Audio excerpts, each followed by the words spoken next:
Okay, so today we will be doing a new case study. ठीक है, this case study is October-November 2016, paper 2 variant 3. ठीक है, this case study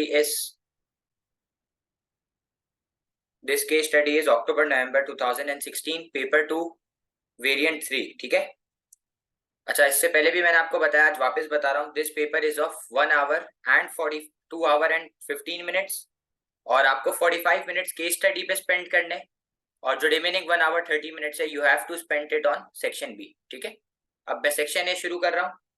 और section A मैंने पढ़ाते वक्त भी आप लोगों को बताया है कि जिस बंदे ने केस स्टडी सेकेंड टाइम पढ़ी उसकी केस स्टडी बेकार हो गई है.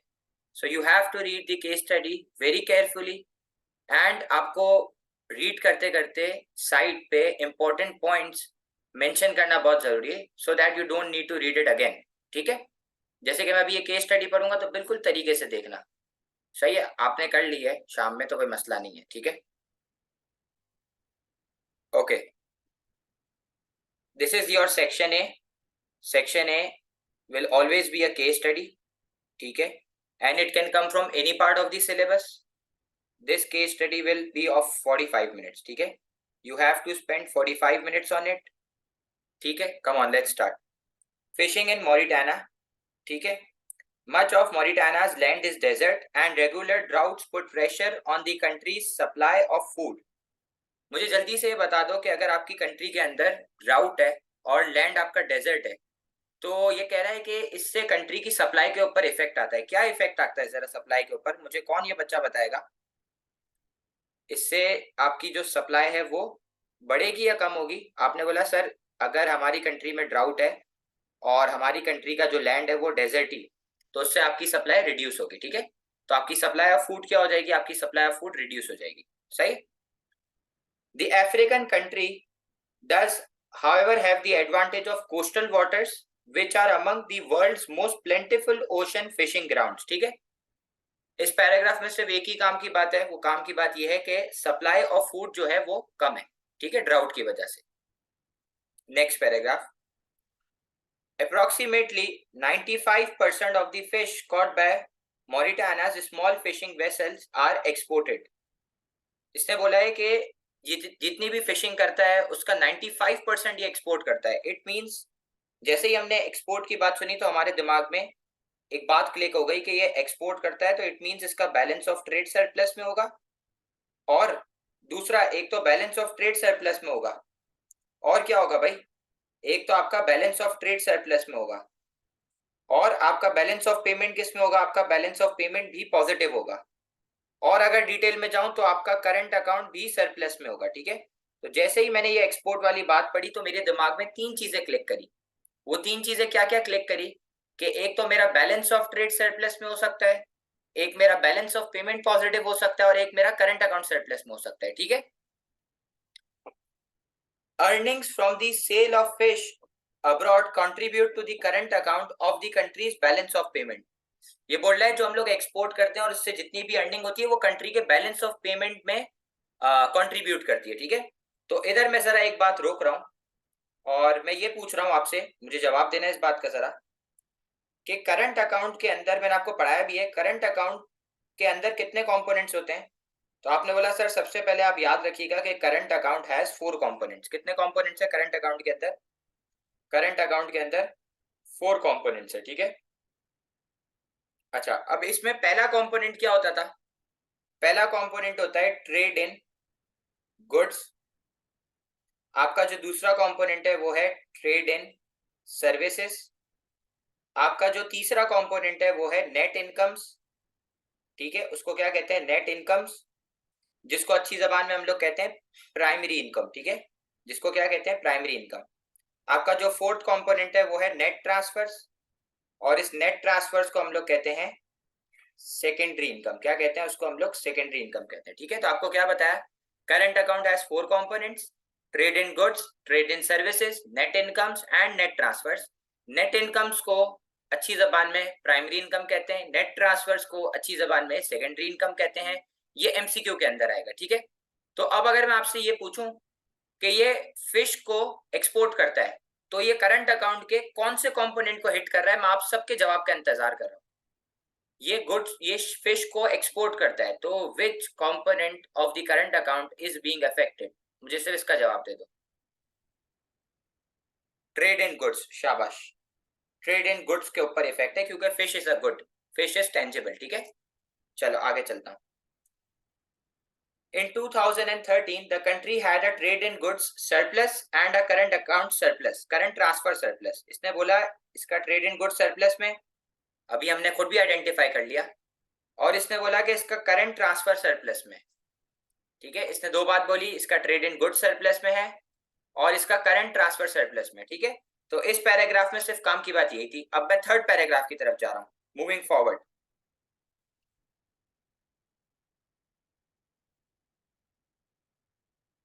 चलो, बिल्कुल बिल्कुल बिल्कुल। There is little processing of the fish into higher value products in Mauritania, except at a small number of factories at whatsoever XYZ country, जो भी लिखी हुई है, ठीक है, सही है। This failure to process the fish, हाँ क्या हुआ, नेट नहीं सही चल रहा क्या? I think it's working fine यार।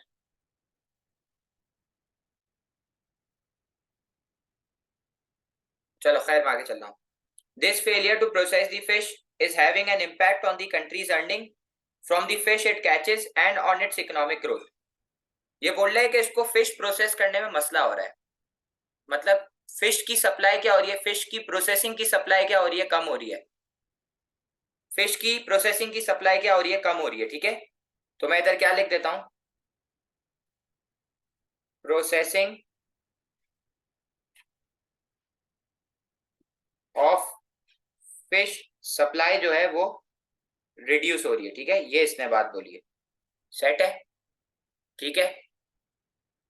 अच्छा यार, इस बारे में बाद में बात करेंगे, ठीक है, मैं क्लास के बाद आपको जवाब देता हूँ, ठीक है। अच्छा चलो, the countries total output did actually increase from 8 billion to 8.5 billion in 2013। मुझे सिर्फ इतना बता दो कि पहले आपका आउटपुट था 8 बिलियन, अब आपका आउटपुट है 8.5 बिलियन, ठीक है। पहले आपका आउटपुट था 8 बिलियन 2012 में, अब आपका आउटपुट है 2013 में 8.5 बिलियन, ठीक है। आगे चलता हूं। That year also saw a change in the countries population, ये बोल रहा है कि पॉपुलेशन में भी चेंज आया, ठीक है। The birth rate was 31.83, the death rate was 8.35, the migration rate was 0.8 per thousand of the population. मैं आपको 1 मिनट का टाइम दे रहा हूं, मुझे सिर्फ इतना देख के बता दो कि आप कंट्री की पॉपुलेशन के बारे में क्या स्टेटमेंट दे सकते हो इन दो लाइंस को देख के।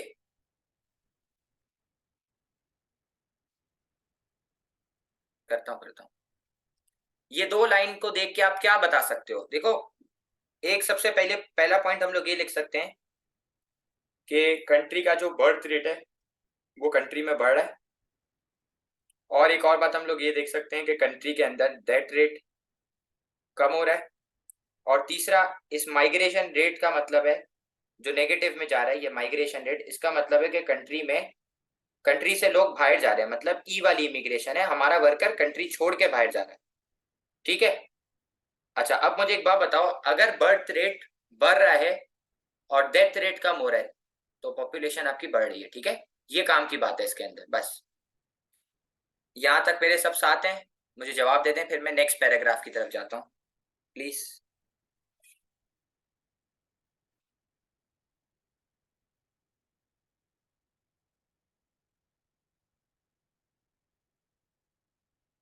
Some economists in Mauritania criticize their government for allowing other countries, including Algeria, Morocco, Japan, and Russia, to catch large quantities of fish in Mauritania's water. They have recently objected to the government signing an agreement with the EU, EU होता है European Union, that allows more than 100 large EU vessels to fish in Mauritania's water in return for a payment of 105 million per year, ठीक है, सही है। अच्छा आगे बढ़ते हैं। These EU vessels, with their highly skilled workers, are catching large volumes of fish, including highly valued squid, and are thought to be threatening the sustainability of Mauritania's fishing industry. ये कह रहा है कि ये जो यूरोपियन यूनियन के साथ इसका अग्रीमेंट हुआ ना, इसकी वजह से एक तो ये बहुत ज्यादा फिशिंग कर पा रहा है, और दूसरा ये अगर फिश करता भी है ना तो ये वो फिश उठाता है जो सबसे ज्यादा इसकी हाई वैल्यू है, मतलब जो सबसे ज्यादा बिकती है, जब बहुत एक्सपेंसिव होगी। ठीक है, इस पैराग्राफ में सिर्फ ये काम की बात थी। नेक्स्ट पैराग्राफ जो है ना वो बहुत इंपॉर्टेंट है। मॉरिटान मॉरिटियन Mauritanian economists are predicting that fish stocks could decline significantly in the next 20 years. ये बोल रहे हैं फिश स्टॉक क्या होना शुरू हो जाएगा, डिक्लाइन होना शुरू होगा। ठीक है, the country's economy is currently heavily dependent on the primary sector. मुझे बताओ प्राइमरी सेक्टर क्या होता है? प्राइमरी सेक्टर वो होता है जो रॉ मटेरियल को एक्सट्रैक्शन करता है। क्या करता है? आप लोग सबका बिजनेस स्टडीज का पेपर है, सबको ये पता होना चाहिए कि प्राइमरी सेक्टर वो है जो रॉ मटेरियल एक्सट्रैक्ट करता है। तो फिशिंग करना भी तो एक प्राइमरी सेक्टर का काम है ना, फिशिंग हो गया, कोल माइनिंग हो गया। ठीक है, चलो। Improvement in the productivity of both its fishing and agricultural industry would help to reduce both the unemployment and poverty in the country. ये क्या कह रहा है? प्रोडक्टिविटी बढ़ेगी तो अनएम्प्लॉयमेंट और पॉवर्टी दोनों के ऊपर इफेक्ट होगा। कैसे? आओ देख लेते हैं। मुझे एक बात बताओ, अगर प्रोडक्टिविटी बढ़ेगी तो इट मींस कि आप उतने ही आवर्स के अंदर, in the same number of hours, you are producing more output. क्या बोला मैंने आपको? जब प्रोडक्टिविटी बढ़ेगी इट मींस कि in the same number of hours you are producing more output. जब आप आउटपुट ज्यादा बनाओगे तो उससे जॉब ज्यादा क्रिएट होंगी, जिससे डिमांड फॉर लेबर बढ़ेगी और अनएम्प्लॉयमेंट ऑटोमेटिक कम हो जाएगी। ठीक है, और दूसरी बात, जब डिमांड फॉर लेबर बढ़ेगी तो लेबर मार्केट से क्या हो जाएगी? लेबर मार्केट से शॉर्ट हो जाएगी, और शॉर्ट होने की वजह से लेबर की वेजेस बढ़ जाएगी, तो पॉवर्टी भी ऑटोमेटिक रिड्यूस हो जाएगी। ठीक है, सही।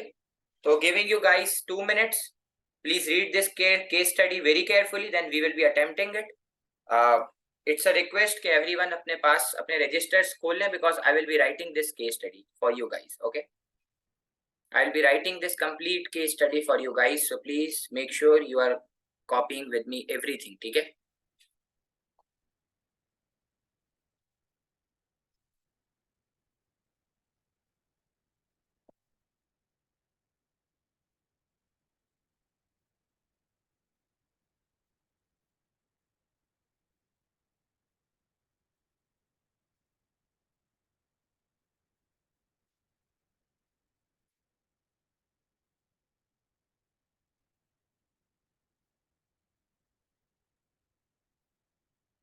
चलो मैं शुरू कर रहा हूँ। ठीक है,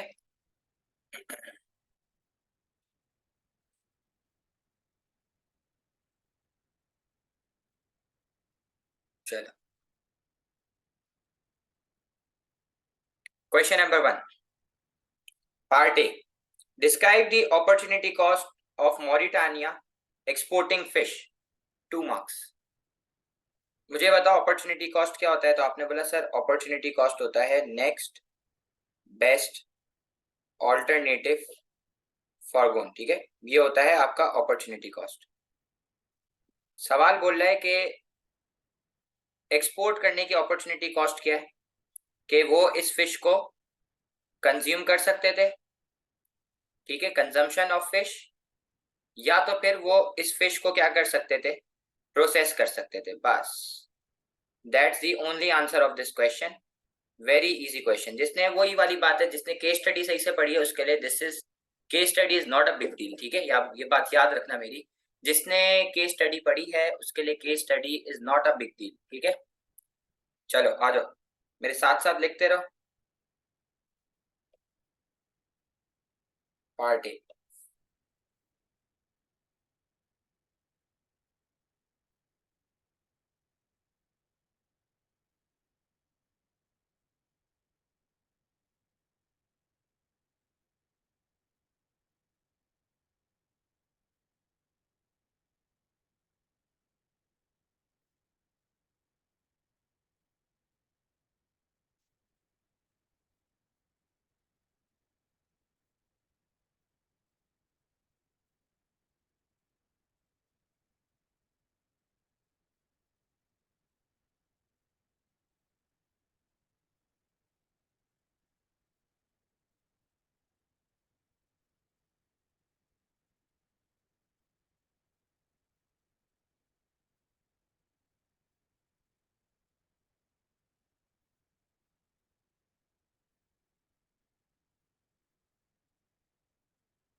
ये आपके क्वेश्चन नंबर 1 के पार्ट ए का आंसर है।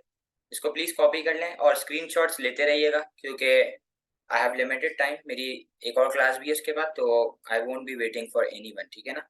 तो या तो मेरे साथ साथ कॉपी करते रहें या तो फिर स्क्रीनशॉट्स लेते रहा करें, ठीक है। अब मैं पार्ट बी की तरफ जा रहा हूँ। पार्ट ए तो बहुत ईजी था। पार्ट बी के लिए मैं आपको 1 मिनट दूंगा, आप खुद करके दिखाना, इट्स वेरी इजी, ठीक है। Calculate Mauritania's economic growth rate in 2013। 3 marks का क्वेश्चन है, ठीक है। सही है, मुझे बताओ इकोनॉमिक ग्रोथ रेट निकालना है 2013 का। क्या निकालना है? Economic growth rate. तो अब मुझे बताओ पिछले साल रेट निकालना है। देखो रेट का मतलब होता है परसेंटेज। देखो डी कोडिंग करना सीखो, क्वेश्चंस की डी कोडिंग करना सीखो। रेट का मतलब होता है परसेंटेज। रेट का मतलब क्या? इतना तो मैथ्स पढ़ी है ना सबने। रेट का मतलब होता है परसेंटेज, ठीक है। ये देखो रेट का मतलब होता है परसेंटेज, ठीक है। परसेंटेज चेंज निकालना है आपको। तो यार इतनी तो मैथ सबने पढ़ी है। परसेंटेज चेंज निकालने का क्या फॉर्मूला मैंने आप लोगों को पीईडी में भी बताया है। What is the formula to calculate percentage change? क्या फॉर्मूला होता है भाई, कौन बताएगा मुझे?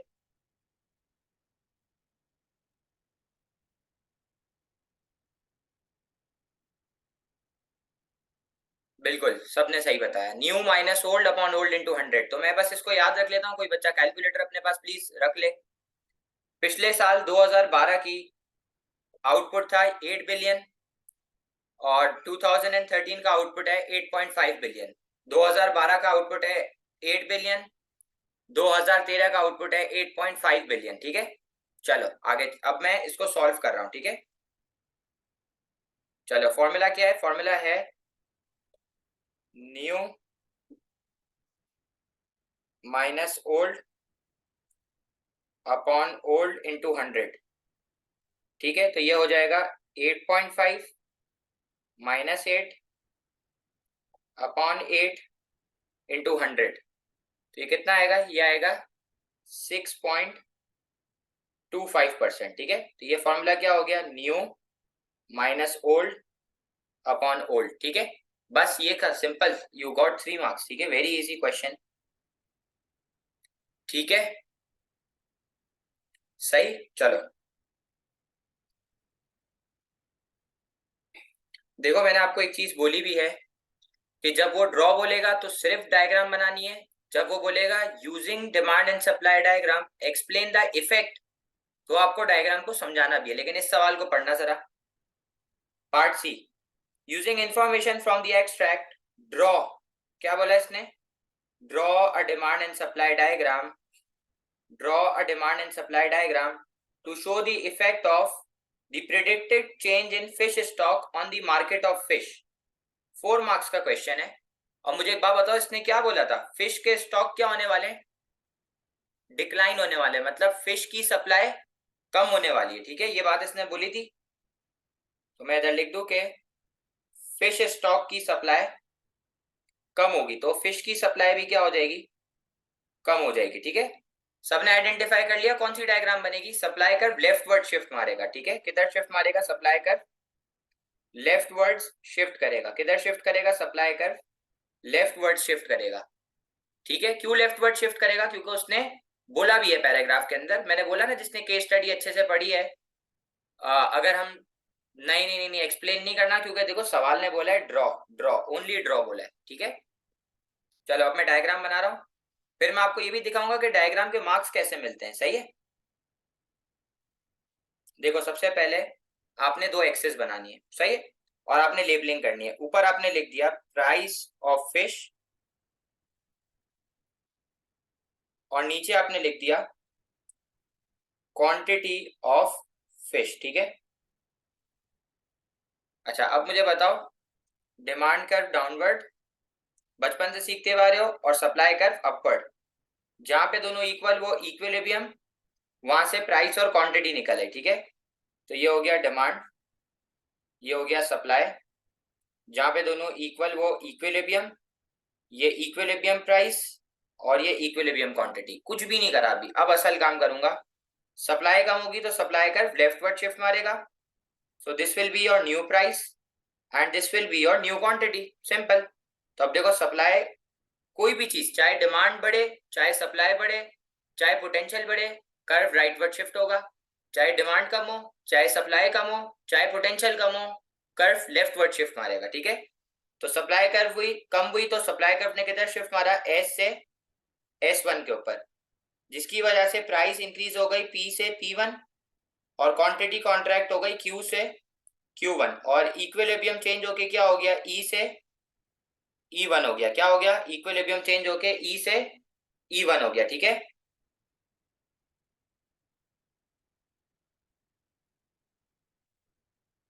बस ये आपको मार्क्स मिल गए डायग्राम बनाने के। ठीक है, सही। चलो मैं पार्ट डी की तरफ चलता हूँ। ठीक है,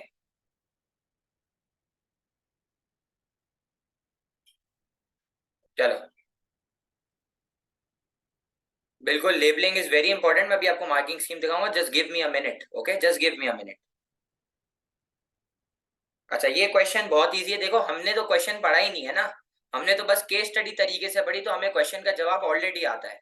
बेटा एक्सप्लेन इसलिए नहीं करी हमजा क्योंकि सवाल ने बोला है ड्रॉ। ठीक है, चलो नेक्स्ट क्वेश्चन। स्टेट, स्टेट या आइडेंटिफाई, दोनों का मतलब होता है खाली एक टर्म लिख दोगे मार्क्स मिल जाएंगे। ठीक है, सवाल कह रहा है state two parts of a countries current account balance not identified in the extract. सवाल कह रहा है कि ऐसी दो कंपोनेंट्स आप बता दो या ऐसे दो पार्ट्स बता दो जो कि इस एक्सट्रैक्ट के मुताबिक करंट अकाउंट के बैलेंस बैलेंस के अंदर इंक्लूडेड नहीं है। तो आपको अभी मैंने ऊपर कराया, हमने तो खुद आइडेंटिफाई कर लिया ना। कौन कौन से नहीं थे भाई, इधर आ जाओ जरा। करंट अकाउंट के कितने कंपोनेंट्स है, आपने बोला सर करंट अकाउंट के 4 कंपोनेंट्स है। कौन कौन से, trade in goods, trade in services, net income, net transfer. क्या बोला,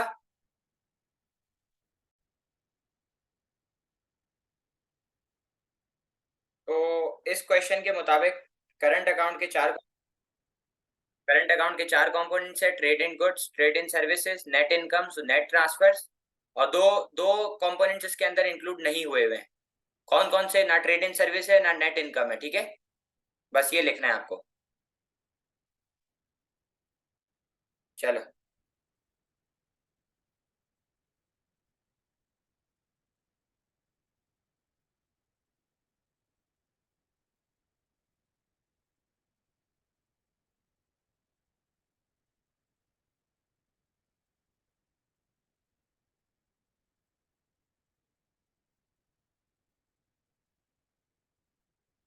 चलो, ये डी वाले पार्ट का आंसर है। ठीक है, अब मैं ई वाले की तरफ चलता हूँ। ठीक है, पार्ट ई, सही है, इसको प्लीज कॉपी कर लें। पार्ट ई की तरफ फिर मैं प्रोसीड करता हूँ। ठीक है, is it clear to everyone?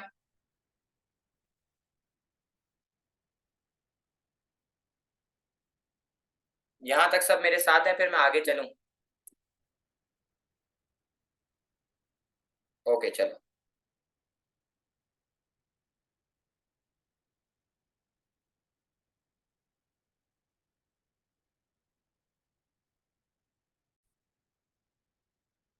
Analyse two reasons why the average cost of the EU fishing industry is lower than the Mauritanian fishing industry। ठीक है, ये सवाल कह रहा है 4 मार्क्स का।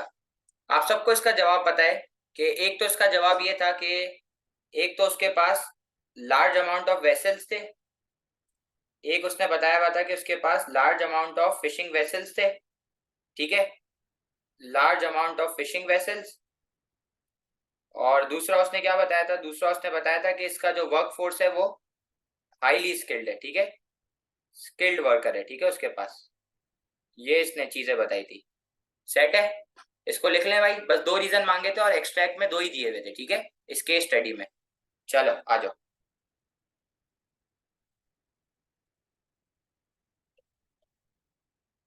One of the reason, one of the reason EU had a lower average cost, one of the reason EU had a lower average cost as they had a large amount of vessels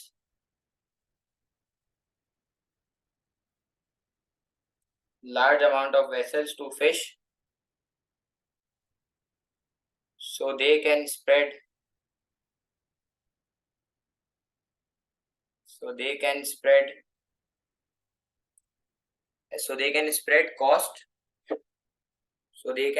cost over a large number of units so they can spread the cost over a large number of units. ठीक है, for example labour. सही है, ये हो गया. another reason is that they have highly skilled worker. एक second में आपको जवाब देता हूँ. they have highly skilled worker. Let me complete. They have highly skilled worker, so they will be more productive and efficient.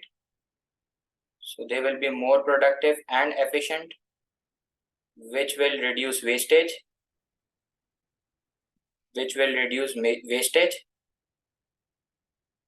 leading to a fall in average cost. ठीक है, leading to a fall in average cost. सही, set है. E वाला clear है सबको? Please take screenshot.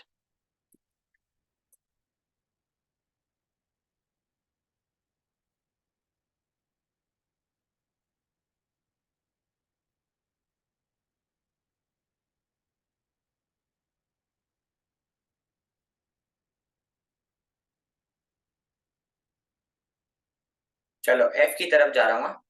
Part F.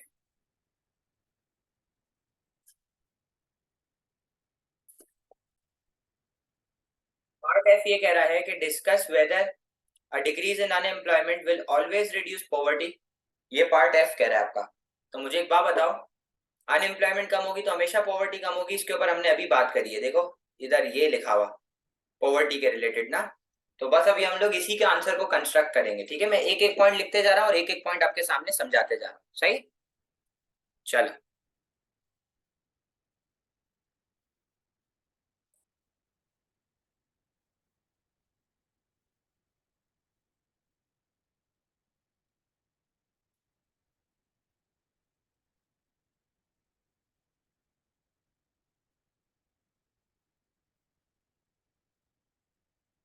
चलो, a decrease in unemployment means that there will be more jobs, and a decrease in unemployment means that there will be more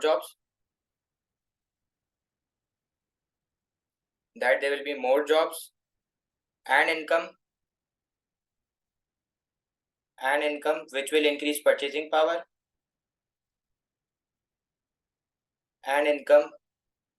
increase purchasing power,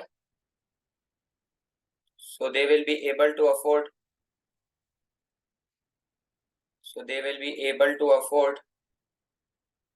better quality healthcare and education.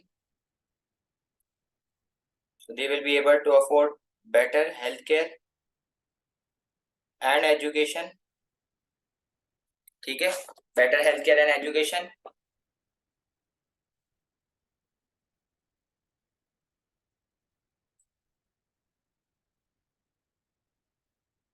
which will increase their standard of living,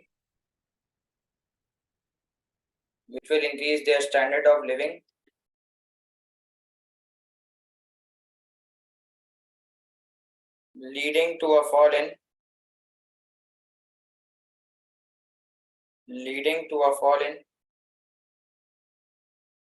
poverty. ठीक है, ये हो गया. सही. दूसरा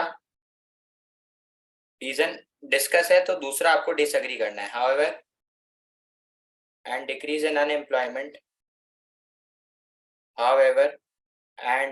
unemployment means there will be there will be more consumption, there will be more consumption, which will cause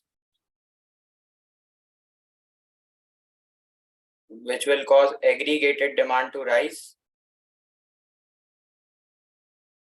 which will result in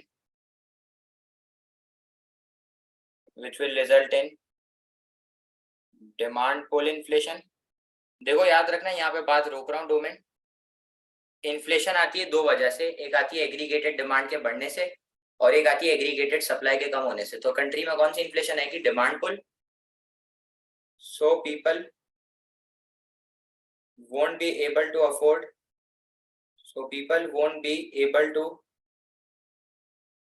afford basic necessities,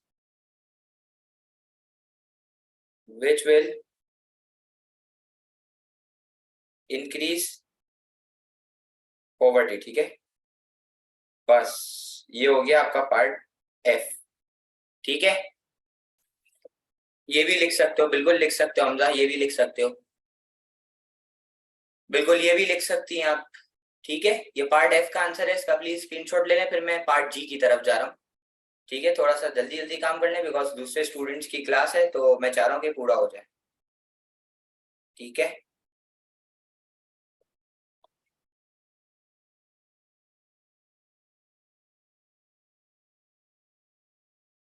using information from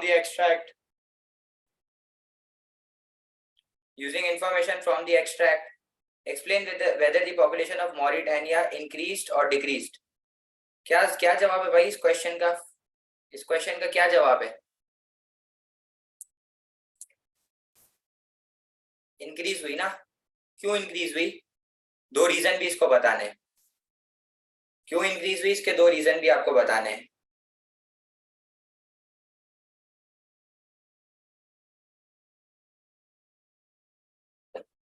birth rate ज्यादा है, death rate कम है, बिल्कुल, बस दो ही reason है इसके अंदर। एक है कि बर्थ रेट ज्यादा है और दूसरा रीजन है कि डेथ रेट कम है। तीसरा, वर्कर की इमिग्रेशन हो रही है, मतलब लोग कंट्री छोड़ के जा रहे हैं, वर्कर कंट्री छोड़ के जा रहे हैं। इमिग्रेशन ऑफ वर्कर, इसका मतलब है कंट्री में माइग्रेशन ज्यादा है। ठीक है, सही है, तो ये कर लोगे आप लोग, ये तो बहुत इजी है, इसको खुद लिख लेना। सही, मैंने सारे पॉइंट्स ही बता दिए आपको, this is very easy.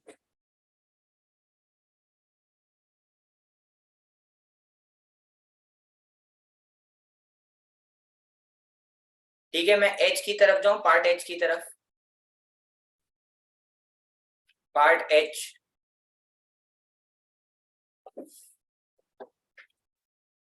Part H की तरफ जाऊं।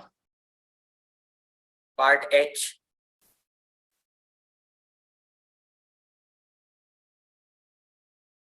कोई भी दो रीजन ही करने हैं नबील। 4 मार्क्स के क्वेश्चन में हमेशा you have to explain only 2 reasons. ठीक है, ऑलवेज रिमेंबर, ये बात याद रखना। चलो मैं एच पे जा रहा हूँ। Discuss whether an economy should और should not conserve its fish stock. ये बोल रहा है कि एक इकोनॉमी को फिश के स्टॉक को कंजर्व मतलब होल्ड करना चाहिए या नहीं करना चाहिए। करना भी चाहिए, नहीं भी करना चाहिए, तो पॉजिटिव और नेगेटिव दोनों बताने। ठीक है, लेकिन एक काम की बात, ये 6 मार्क्स का क्वेश्चन है, तो 2 पॉजिटिव 1 नेगेटिव या 2 negative 1 positive, it's totally your choice, no one is forcing you. ठीक है, तो बताओ अगर ये स्टॉक को फिश करता है तो अगर डिमांड बढ़ेगी तो ये बाद में ज्यादा प्राइस चार्ज कर सकता है फ्यूचर के अंदर। ठीक है, लेकिन हाँ, केस स्टडी में एक बात बोली हुई थी कि इसका स्टॉक करने का कोई फायदा नहीं, क्योंकि डिमांड फ्यूचर में गिरने वाली है, डिमांड फ्यूचर में गिरने वाली है। ठीक है, सही है। फिर एक और बात इसने बोली हुई थी, एक और इसने बात बोली, एक और बात आपको बता दूं कि इससे एक्सपोर्ट्स भी कम होंगे, तो बैलेंस ऑफ ट्रेड और बैलेंस ऑफ पेमेंट के ऊपर भी इफेक्ट आएगा कंट्री के। ठीक है, सही है। और कोई पॉइंट कोई बताएगा? Any other point? Perishable product, ये बात करी आप लोगों ने काम की कि ये जो प्रोडक्ट है ये पेरिशेबल प्रोडक्ट है, ठीक है। वेयर हाउस कॉस्ट लगेगी, बिल्कुल ये भी लिख सकते हैं। फायदा भी तो बताओ ना, फिश स्टॉक करने का फायदा कि एक तो जब डिमांड बढ़ेगी उसको मीट कर सकते हो, देयर में भी चांसेस कि आप उसको एक्सपोर्ट भी कर सकते हो, तो आपके एक्सपोर्ट बढ़ जाएंगे और आपके इंपोर्ट कम हो जाएंगे। क्यों? क्योंकि उसने बोला था कि 95% आप लोग एक्सपोर्ट करते हो, ठीक है, सही है। अच्छा, अब एक स्टूडेंट ने मुझे बोला था सर वो डायग्राम वाले सवाल की मार्किंग स्कीम दिखा देना, तो जरा ये देख लो, फिर हम लोग एंड करते हैं। ये दो आप खुद लिख लेना। देखो ये क्वेश्चन है और इस क्वेश्चन के मुताबिक आपको ड्रॉ करना है, तो ड्रॉ के अंदर एक्सप्लेन का कोई वर्ड नहीं है, ठीक है, ड्रॉ के अंदर एक्सप्लेन का कोई वर्ड नहीं है, तो you don't have to explain it. अच्छा, एक बच्चा बोला था सर लेबलिंग का, तो देखो जिसने प्राइस और क्वांटिटी लिख दिया ही विल गेट 1 मार्क, जिसने डिमांड कर्व डाउनवर्ड और सप्लाई कर्व अपवर्ड बना दिया ही विल गेट 2nd मार्क, ठीक है, देख लो। जिसने सप्लाई कर्व को लेफ्ट पे शिफ्ट मारा he will get the 3rd mark. फिर जिसने new price, new equilibrium, new quantity mark करी he will get the 4th mark, ठीक है, ओके, ठीक है, हो जाएगा, ये पेपर कर लोगे? Thank you, okay.